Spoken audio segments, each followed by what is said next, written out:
Life doesn't always go the way you want it to. That could be challenging to face or even talk about, but that's the point. You're challenged your whole life.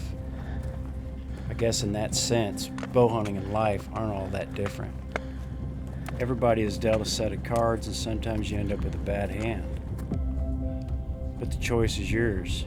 You can take that hand and go to a dark place, or you can embrace it and do something positive.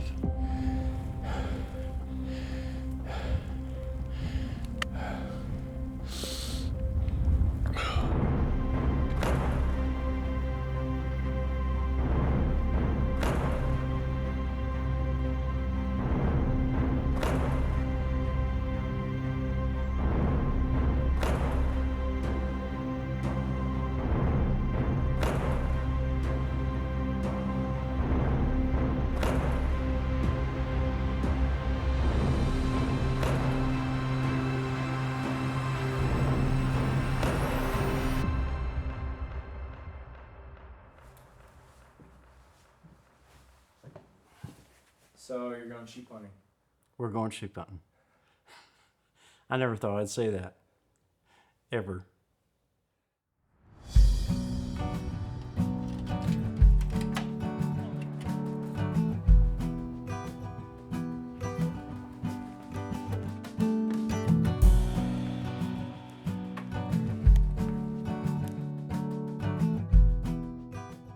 I bought the shop from Bob Martinson in 1998. Didn't have a clue what I was doing at all.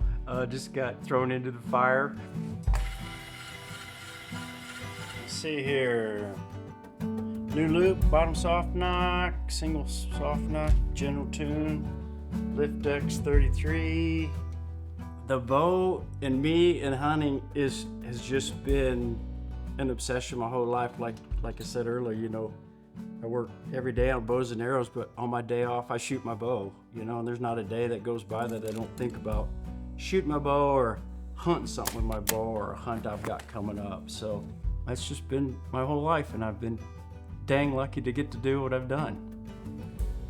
Well, as you can see, this is my entire life on four walls.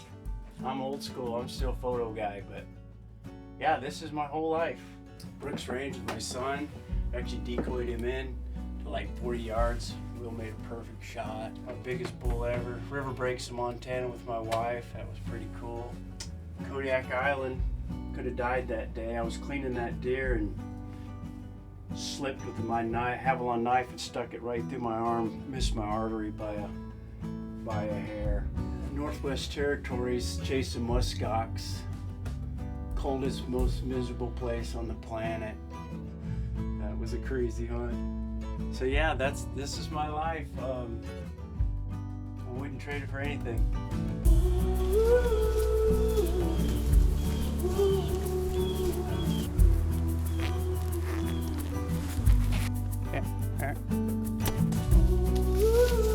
Holy smokes! Holy, oh my God. But it's the late 90s, and I go to dinner with Al. I think we're at the ATA show or something, and there's another dealer or two around, and we're talking hunting. You know, at that time, we don't have cell phones with pictures on them. And so we start, I think we maybe each had a picture, and Al just sitting over there like the most humble human being ever. He's like, "You got any pictures?" He's like, "Yeah," and he pulls out this photo album, and I'm instantly like, okay, he's got enough to put in an album, and he starts opening it and going through, and we're just like, "Where'd you get that?" And it's big whitetail, big mule deer, big antelope, big elk, you know, it's just all, and it's a bunch of them, and some in the snow and some in the desert, and it's just page after page after page. And literally in that moment, I was like, there's way more to this guy than I ever realized, and my dream was like, someday I want to hunt with this guy.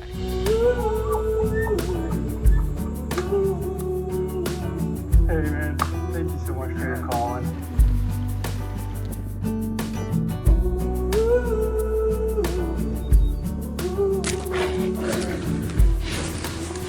Yeah, Brad True, I mean, he was my original sales rep when I bought the shop.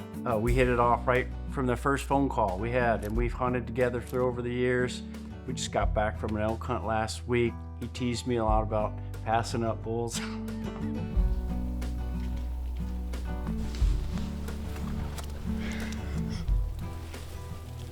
It's like we're hunting in Jurassic Park. I've told a lot of people this, but I don't think Black Hills Archery would exist today without Mathews. They're family to me. They always have been, always will be. Who Al is and how he runs his shop is the experience that we hope all of our customers get when they walk into a Mathews retailer. He genuinely cares about every customer who walks through that door, and he also cares about that customer's equipment, and he takes care of his customer's bow like he would take care of his own bow. You know, pull that back and see if it's okay. Pull right back before your mouth. So keep your hand nice and relaxed, okay? And then your bow arm, it's nice and relaxed as well. I'm not like tight and rigid, just nice and relaxed. My favorite part about owning my bow shop is I love introducing kids to the bow and arrow. When I first bought the shop from Bob, you know, he didn't have a youth program at all, but that's something that I really wanted to get after. Started out with just a few kids. It might have been 4 or 5, you know, the first year on a Saturday morning. And then it's built up now, 28 years later, to one of the largest youth programs in the nation. So pretty special part of my my life is working with those kids. Al's unique in general. Not only is he a cold-blooded killer, but he's also a shop owner. He's set up a bunch of bows before, so you can tell the people that have set up not only their own bows, but bows for other people. You get a different sense of, you know, what goes into making a bow work, and you've seen it all. And so, like, when you can hand him a bow and he gives you a thumbs up, our confidence raises.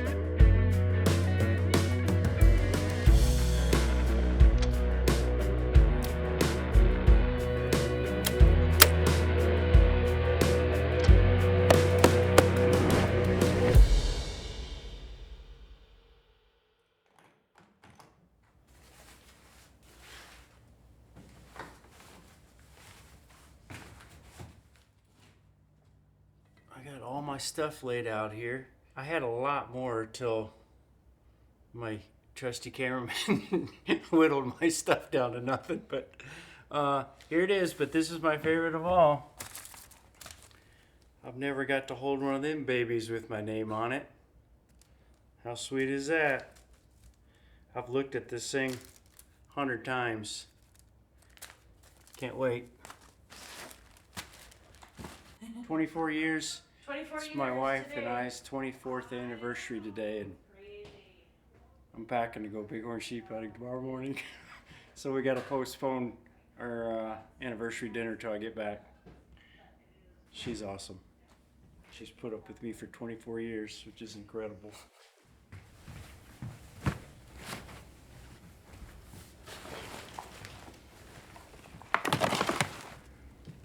All right, that's everything. Head out in the morning.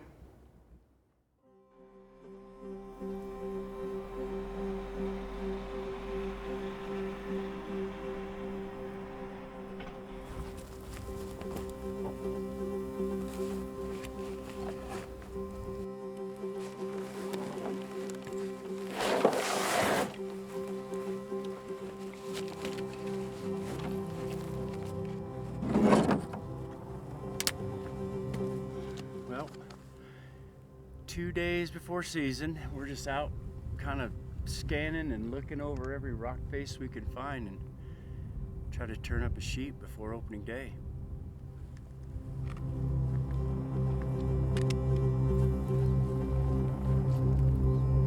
I've been bow hunting for 53 years. You know, the bow's always been there for me. I mean, growing up with my friends, and you know, they're going to UW football games, watch the Badgers play, and I'm going to sit in a tree and try to shoot a deer.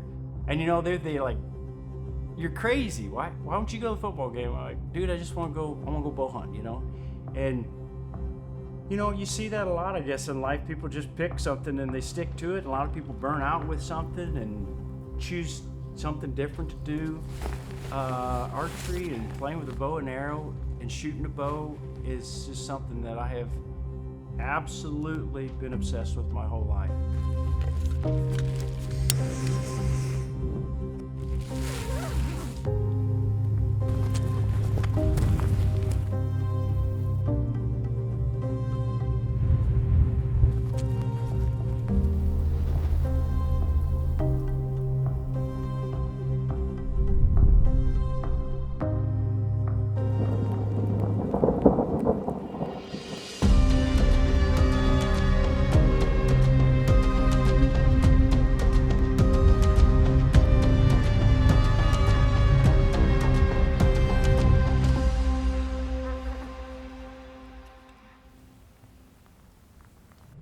Well,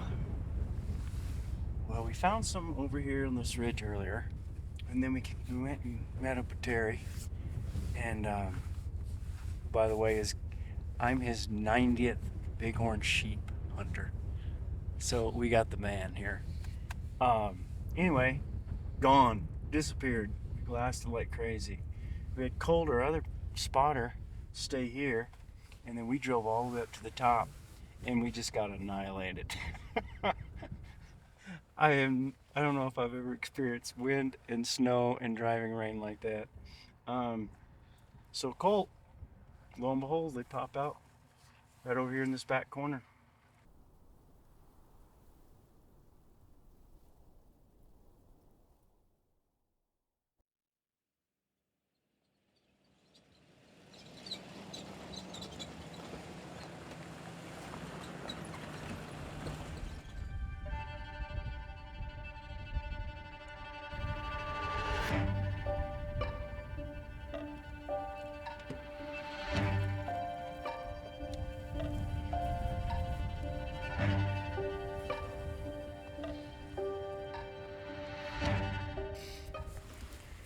Yeah, we're watching those rams from last night, but they're in a spot where there's no way we can even approach them, so we're just gonna be patient, see if they get somewhere where we can actually get to them.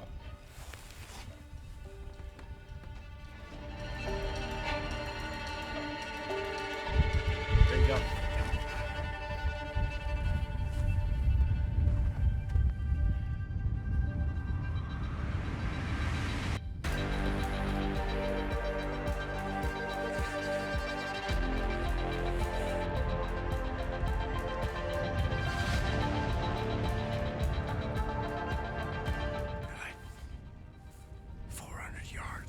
Straight below us.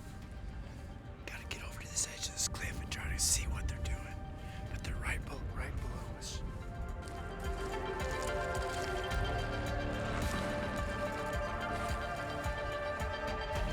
went below us and over in those cliffs.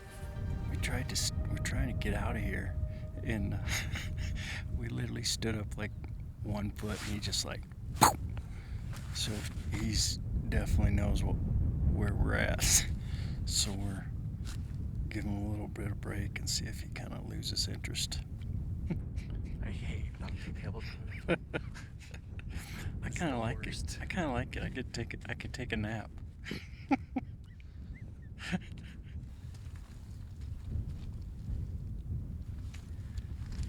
I think we made it out of there. I can't see him anymore.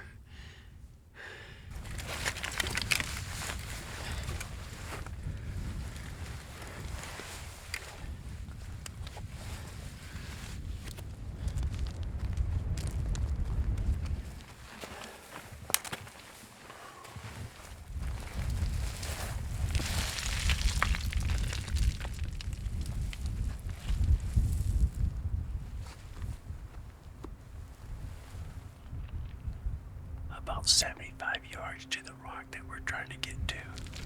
But it's absolute torture trying to get down through here quietly. I mean, look what we've come down. It's insane.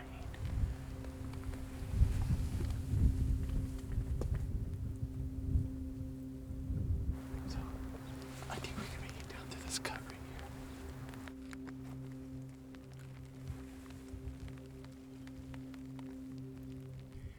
It's like 91 yards.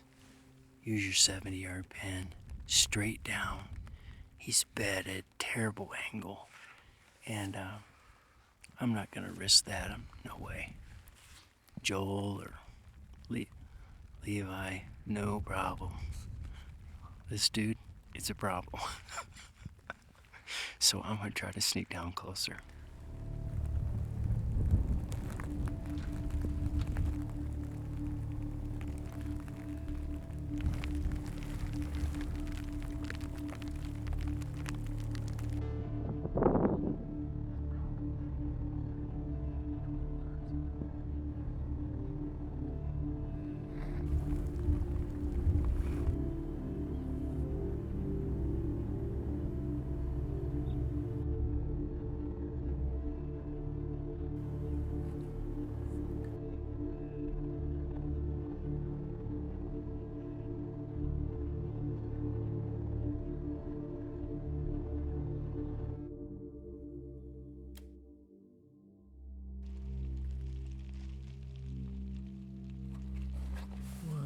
2, 3, 4, 5, 6. I decided it looked like the blood spot on the right side was mid-body, a little bit far back, maybe back of the lungs, in front of the guts there. But he's still traveling right now. Ooh. Holy smolies, man. I think I can see blood where I shot him. It felt good. It sounded good. Entrance looked okay. Exit probably back. Almost like back of the rib, maybe gut, maybe liver right in there. Just caught a glimpse of him walking across the way.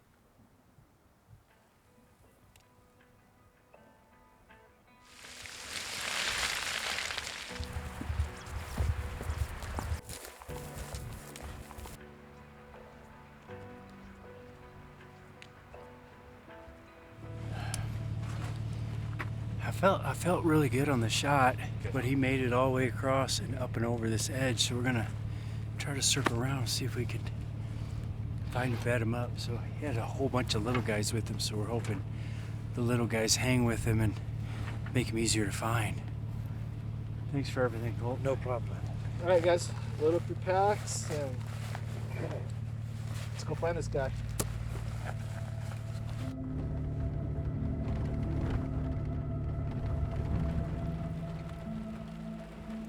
My childhood. I was born in Kentucky. My dad was a traveling salesman. My dad and mom were divorced, so we lived with my mom at the time. And she had a super mean husband. They got in a fight one night. He was crazy, alcoholic, and she ended up shooting him. So then, you know, that night, I remember the cops showing up. They pulled us out of mom's house and threw us in with my dad. And my dad's wife at the time, you know, it was like, wait a minute, 3 kids all of a sudden? I didn't sign up for this, you know? So then we kind of got thrown into a pretty radical upbringing that way. It was in 4th grade, and I just met a buddy of mine. We just hung out, started talking to his mom and dad more about like kind of what's going on at home. And then I just started spending more and more time at their house. They brought me in. We built a bunk bed in Moose's room, and it was pretty awesome. I mean, Ralph and Ruth pretty much saved my life, really. I pretty much latched on to my bow, my little ambidextrous red fiberglass bow, and that was my escape from what I was dealing with. I'd grab that bow every day and head out into the woods, and that was my escape. It was my bow. Ralph, he had a construction company, and every Friday night, Moose and I would come home, and he would unload his van. We'd load up stuff and go fishing or hunting for the weekend. So Ralph was my hero. He passed away from cancer, which is brutal, but he introduced me to the outdoors, and I'm very grateful for that.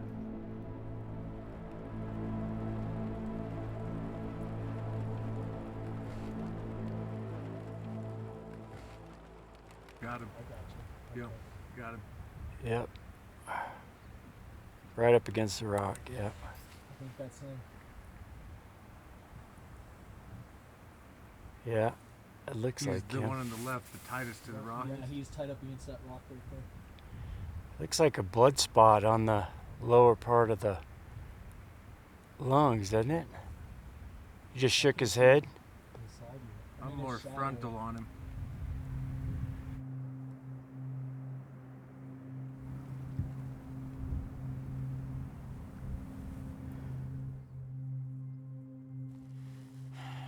We're just gonna watch him till dark and hope he stays there till morning. Try to put another move on him.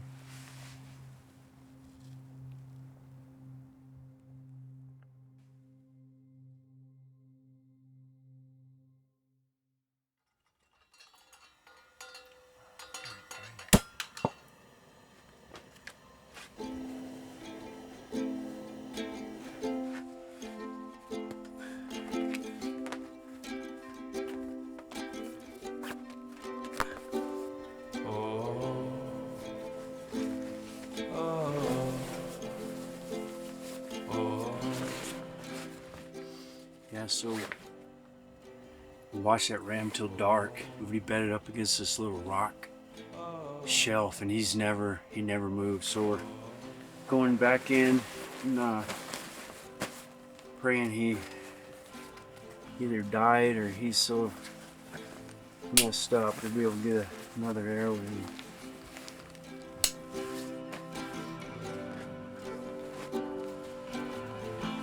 Nobody wants to wound an animal. But just like life, you know, nothing's perfect. At the end of the day, it's up to you to make the best of it.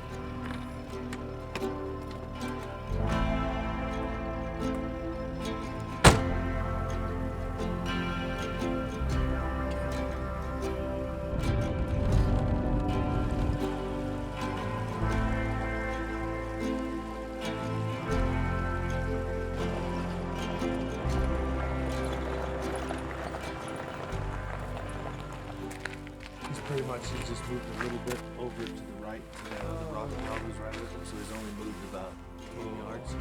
But He did move a little bit, huh? Yeah. He's just laying there with his head up. No, it's so hard. I was gonna say, like, you still come up that gut, and you might be able to shoot up right through that. I don't know if you should try that decoy. Ease around. It doesn't. I mean, if you put it on your bow, it doesn't hurt.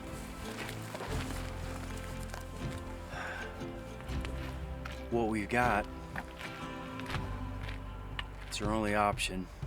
I have to creep up and get exposed to get the shot. He's blocked by rock, so I'm literally gonna have to come around the rock before I can shoot him. So we're gonna try big man here to hopefully stall him just enough to put an arrow in him, man. We're gonna give it a whirl.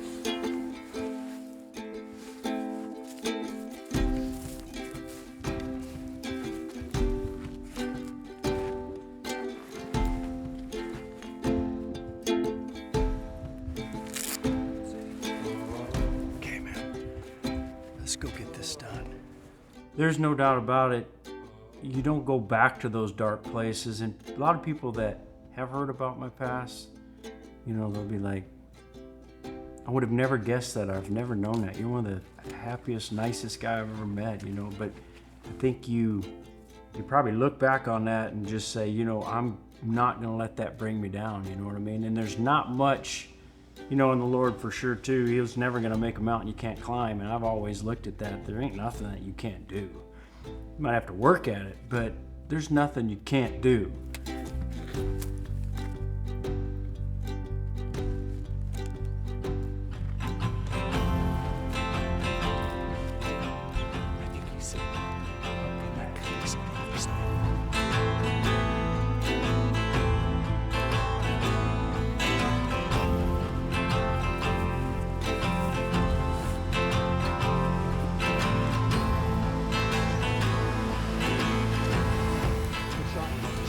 Good shot.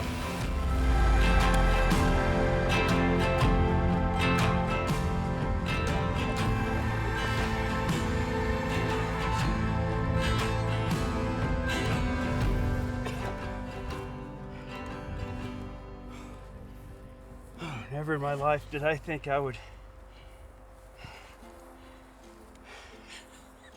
get to hunt a bighorn sheep with my bow, man.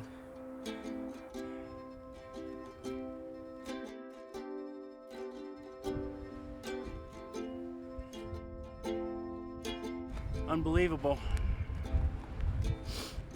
So blessed. So blessed to get to do this.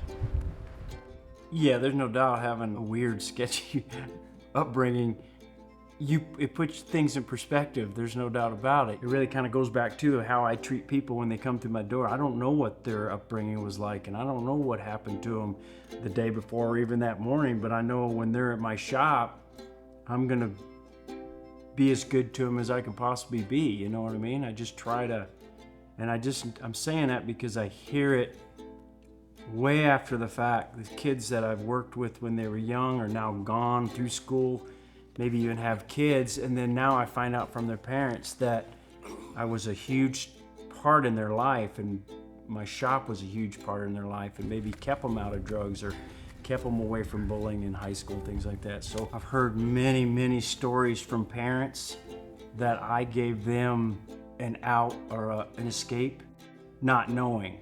Kind of like my bow gave me an escape. Because you hear about it after the fact that, dude, what you did for him, or my son looked up to you, pretty radical.